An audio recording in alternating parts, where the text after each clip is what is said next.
Phone pain back pain எதனால வருதுன்னா பிரஸ்ட்லேருந்து spread ஆகி கேன்சர் வந்து போனுக்கு போகிறதுனால ஸோ அந்த முதுகு வலியாகவும் இடுப்பு வலியாகவும் ப்ரெசென்ட் ஆகலாம்.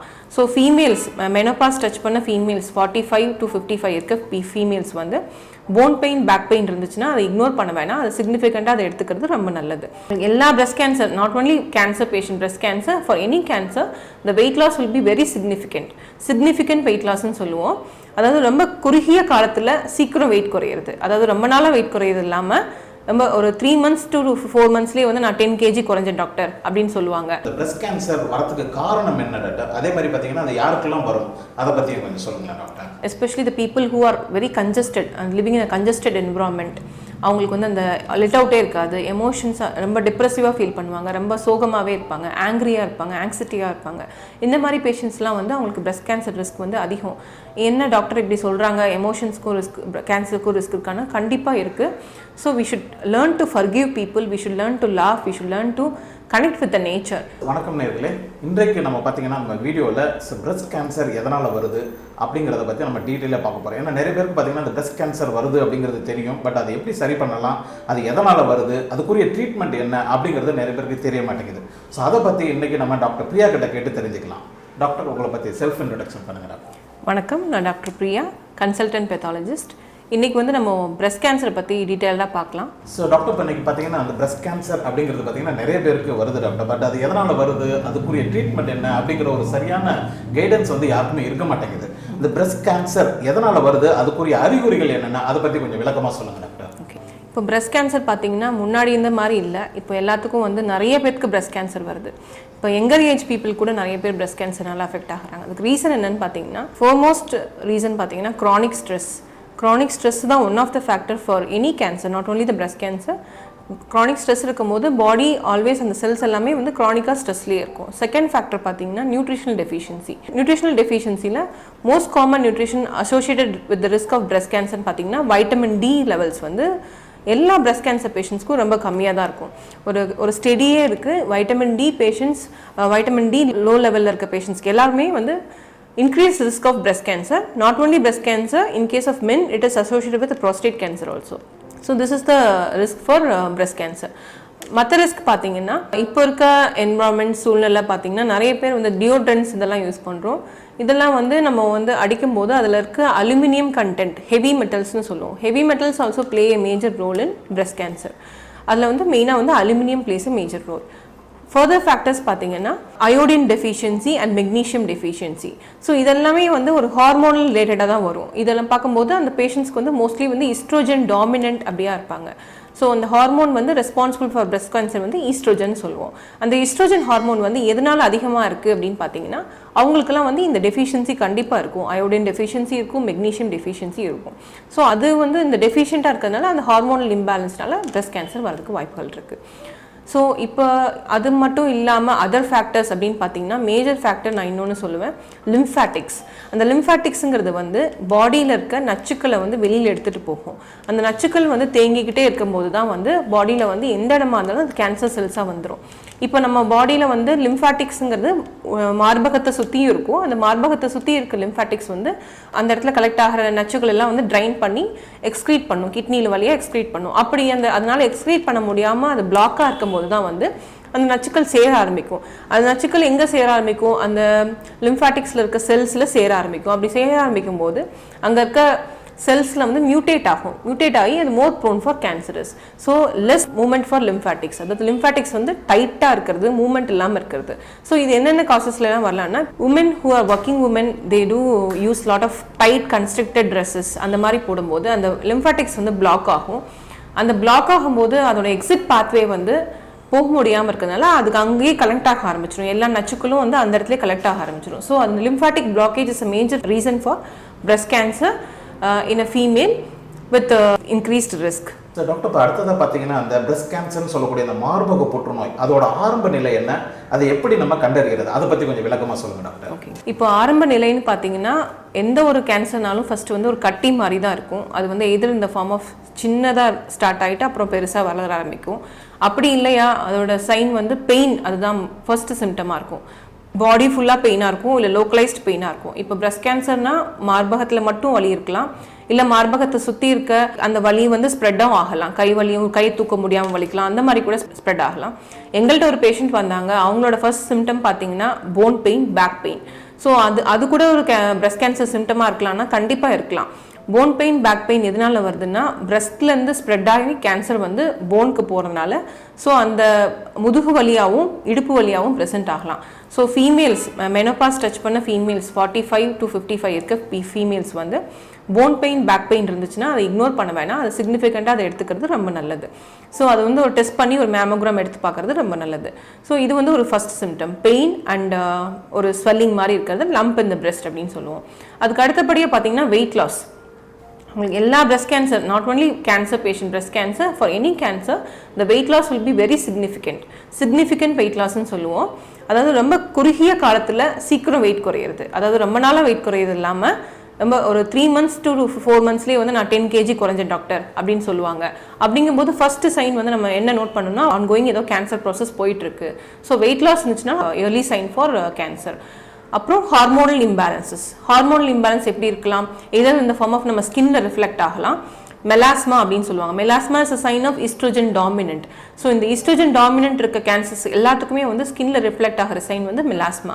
அப்புறம் ஹார்மோனல் இம்பேலன்சஸ்க்கு அதர் ஃபேக்டர்ஸ் பார்த்தீங்கன்னா ஈவன் மைக்ரைன், கிரானிக் மைக்ரைன் இருக்கும்போது கூட அவங்களுக்கு வந்து அவங்களோட ப்ரொஜெஸ்ட்ரான் லெவல்ஸ் ரொம்ப கம்மியாக இருக்கும். ஸோ ஈஸ்ட்ரோஜன் லெவல் வந்து அதிகமாக இருக்கும். ஸோ அன்அப்போஸ்ட் ஈஸ்ட்ரோஜன்கும் போது அவங்களுக்கு வந்து ஆட்டோமேட்டிக்காக அது வந்து பிரஸ்ட் கேன்சர் ரிஸ்க்கு வழிவகுக்கும். அதர் ஃபேக்டர்ஸ் பார்த்தீங்கன்னா ஹார்மோனல் இம்பேலன்சஸில் thyroid low thyroid, hypo active தைராய்டுன்னு சொல்லுவோம். அதாவது க்ரானிக்காக தைராய்டு வந்து அண்டர் ஸ்ட்ரெஸ்லேயே இருக்குது, எந்த மெடிகேஷன்ஸும் இல்லாமல். அப்படி இருக்கும்போது அயோடின் லெவல்ஸ் கம்மியாகும். அயோடின் லெவல்ஸ் கம்மியானா கூட பிரஸ்ட் கேன்சர் ரிஸ்க் அசோசியேட்டட் ஹையாக இருக்கும். மோர் தென் மற்ற ஃபேக்டர்ஸ் கம்பேரிட்டிவாக பார்க்கும்போது இந்த ஃபேக்டர்ஸ்லாம் வந்து மோஸ்ட் காமன் ஃபேக்டர்ஸாக நான் சொல்லுவேன். இப்போ நிறைய பேர் சொல்லுவாங்க genetics is one of the reason சொல்லிட்டு, அது வந்து ஒன் ஆஃப் த ஃபேக்டர் தான். பட் பிரஸ்ட் கேன்சர் பொறுத்தவரையும், ஃபீமேல்ஸ் பொறுத்தவரையும் hormonal imbalance and dietary nutrition depletion plays a major role in any kind of cancer. அடுத்தது பார்த்தீங்கன்னா டாக்டர், அந்த பிரஸ்ட் கேன்சர் வரதுக்கு காரணம் என்ன டாக்டர்? அதே மாதிரி பார்த்தீங்கன்னா அது யாருக்கெல்லாம் வரும், அதை பற்றி கொஞ்சம் சொல்லுங்களேன் டாக்டர்.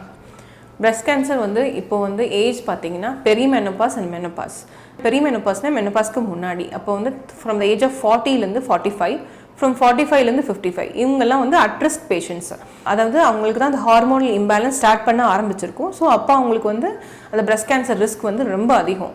ஸோ அந்த மெனோபாஸ் ஆகும்போது என்ன ஆகும்னா அந்த ஹார்மோன்ஸ் ப்ரொடக்ஷன் வந்து எதிர் இந்த ovary or other parts of the body டக்குன்னு டிராஸ்டிக்காக கம்மியாகும் போது பாடி வந்து ரெஸ்பாண்ட் ஆகிறது வந்து கொஞ்சம் ஸ்லோவாக தான் ரெஸ்பாண்ட் ஆகும். அந்த டயத்தில் வந்து கேன்சர் செல்ஸ் எங்கேயாவது இருந்தாலும் அது மியூட்டேட் ஆகிட்டே இருக்கும்.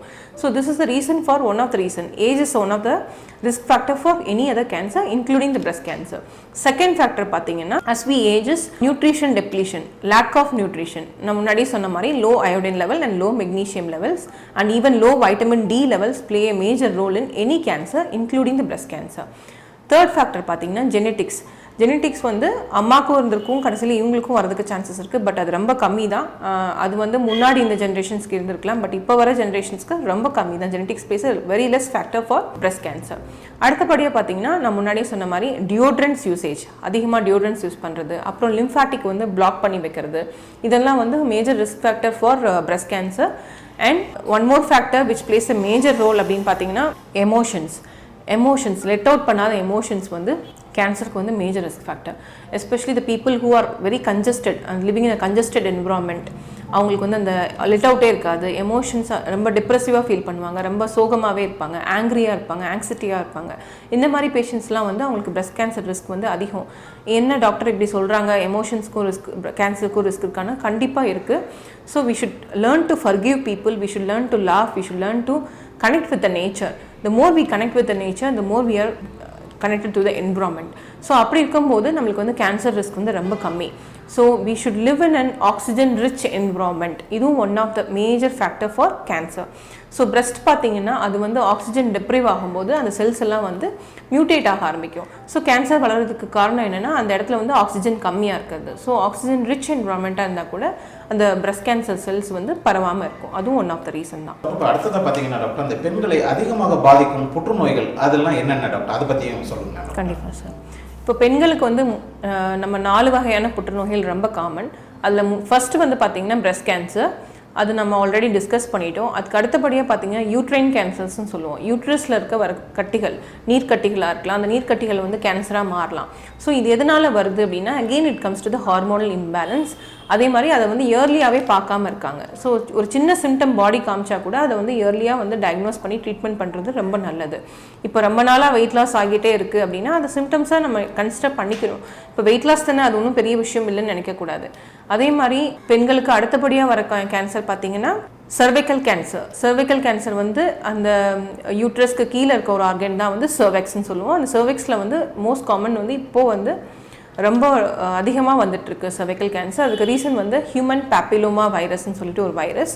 அது எதனால் வருது அப்படின்னா மல்டிபிள் செக்ஷுவல் பார்ட்னர்ஸ் இருக்க ஃபீமேல்ஸு, அந்த மாதிரி எக்ஸ்போஷர் அதிகமாக இருக்கவங்களுக்கு கண்டிப்பாக சர்வைக்கல் கேன்சர்ஸ் சான்சஸ் அதிகமாக இருக்குது.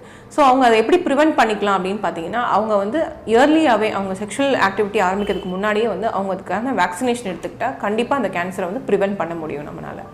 ஸோ அடுத்த கேன்சர் பார்த்தீங்கன்னா லங் அண்ட் கோலோரெக்டல் கேன்சர். இது வந்து 4th காமன் கேன்சர் இன் ஃபீமேல்ஸ். இதுவும் நான் முன்னாடியே சொன்ன மாதிரி தான் ஆக்சிஜன் ரிச் என்விரான்மெண்ட் இல்லாமல் ஆக்சிஜன் டெஃபிஷியண்ட்டாக இருக்கும்போது பொல்யூஷன் இதெல்லாம் சேரும்போது நம்மளுக்கு மோஸ்ட் காமனாக லங் கேன்சர் ப்ரெசென்ட் ஆகும். கோலோரெக்டல் கேன்சர் பார்த்தீங்கன்னா அவங்களோட excretion part, digestive excretion part வந்து அவங்களுக்கு வந்து ப்ராப்பராக இருக்காது. அவங்க வந்து ஃபைபர்ஸ் கம்மியாக சாப்பிடுவாங்க, இல்லை ஃப்ரூட்ஸ் கம்மியாக சாப்பிடுவாங்க, வெஜிடபிள்ஸ் கம்மியாக சாப்பிடுவாங்க. அப்படி இருக்கும்போது கோலோரெக்டல் கேன்சர் சான்சஸ் வந்து ரொம்ப அதிகம். ஸோ டாக்டர் இப்போ பார்த்தீங்கன்னா இந்த ஒரு குடும்பத்தில் வந்து அம்மாவுக்கு வந்து இந்த பிரஸ்ட் கேன்சர் இருக்குது அப்படின்னா அவங்களோட குழந்தைகளுக்கும் அந்த கேன்சர் வருமா, அதை பற்றியும் கொஞ்சம் சொல்லுங்கள். ஓகே சார், ஜெனட்டிக்ஸ்னு சொல்லுவாங்க இது.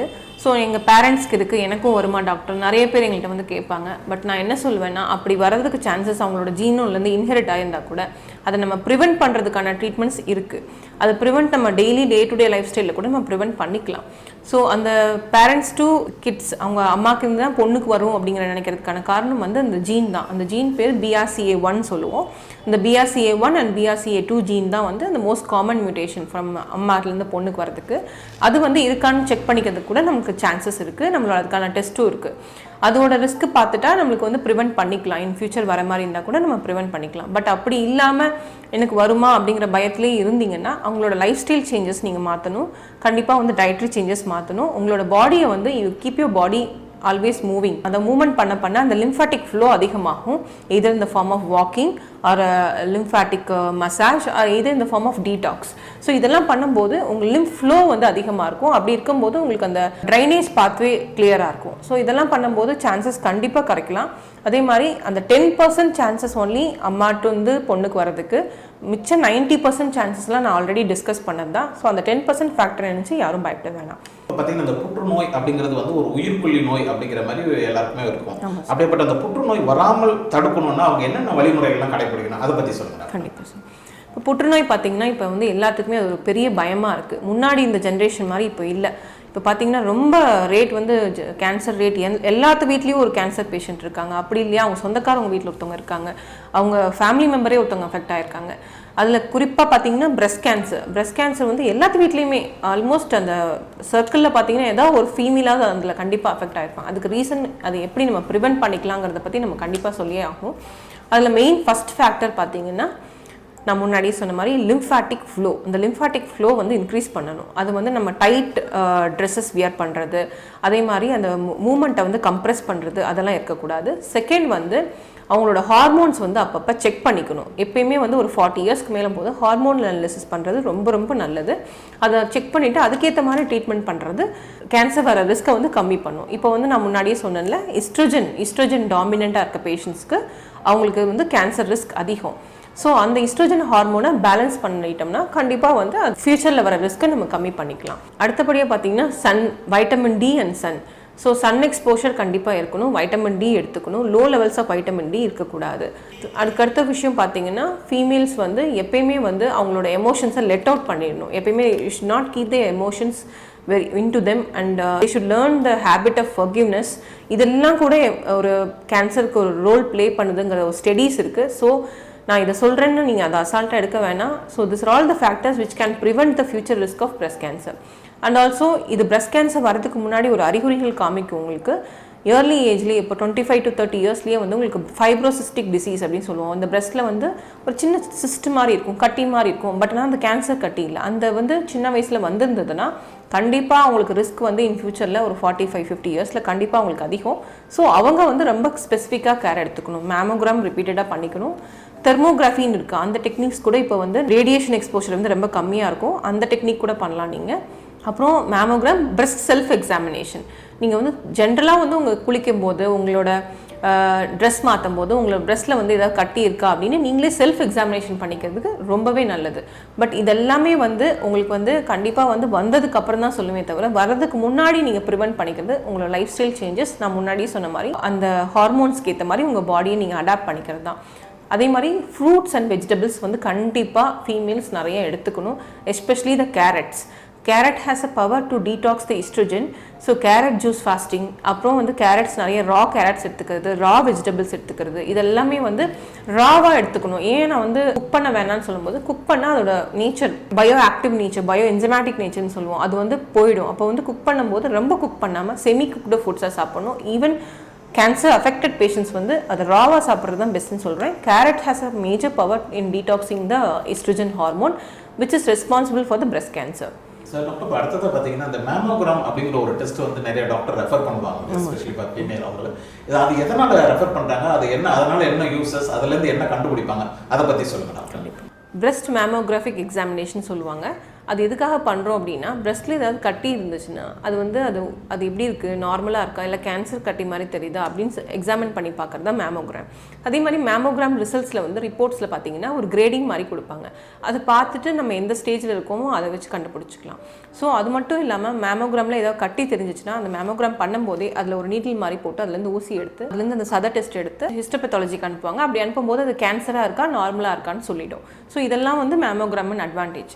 மேமோகிராமில் வந்து ஒரு டிஸ்அட்வான்டேஜ் இருக்குது பார்த்தீங்கன்னா, ரேடியேஷன் எக்ஸ்போஷர் இருக்கும். ஸோ நம்ம ஃப்ரீக்வெண்ட்டாகவும் மேமோகிராம் யாரும் பண்ணக்கூடாது. ஸோ அப்படி நீங்கள் ஃப்ரீக்வெண்ட்டாக ரிஸ்க் இருக்கும் அப்படின்னு நினைக்கிறவங்க வந்து யூ கேன் கோ ஃபார் தெர்மோகிராஃபி. தெர்மோகிராஃபியும் வந்து ஒரு ரீசன்ட் டெக்னிக்ஸ் தான் பிரெஸ்ட்டில் வந்து ஏதாவது கேன்சர் இருக்கா அப்படின்னு சொல்கிறதுக்கு. So mammogram, thermography, breast self examination, இது மூணுமே வந்து ஒரு பிரெஸ்ட் கேன்சர் வந்து வரவங்க ரிஸ்க் இருக்குன்னு சொல்கிறவங்களுக்கு வந்து இது பண்ணிக்கிறது ரொம்ப நல்லது. ஸோ இது everything has an advantage and disadvantage. அதோட அட்வான்டேஜ் டிஸ்அட்வான்டேஜ் பார்த்துட்டு இருக்கிறது ரொம்பவே நல்லது சார். ரேடியேஷன் எக்ஸ்போஷர் வந்து மேமோகிராமில் கண்டிப்பாக இருக்குது. So frequent mammographic examination is to be avoided. So வந்து ஒரு 3 years 4 years ஒன்ஸ் ரிஸ்க் இருந்தால் மட்டும் அதை எடுத்துக்கலாம். அது ரொம்பவே நல்லது. என்ன நேயர்களே, கூறிய கருத்துக்கள் அனைத்தும் உங்களுக்கு பயனுள்ளதாக இருக்கும் என்று நாங்கள் நம்புகிறோம். எங்களோட சேனலை சப்ஸ்கிரைப் பண்ணாதவங்க கண்டிப்பாக சப்ஸ்கிரைப் பண்ணுங்கள், லைக் பண்ணுங்கள், ஷேர் பண்ணுங்கள், உங்கள் ஃப்ரெண்ட்ஸ் அண்ட் ஃபேமிலி எல்லாருக்குமே ஷேர் பண்ணுங்கள். மீண்டும் அடுத்த வாரம் உங்களை சந்திக்கிறேன். அதுவரை உங்களிடமிருந்து விடைபெறுவது ரவிச்சந்திரன். நன்றி, வணக்கம்.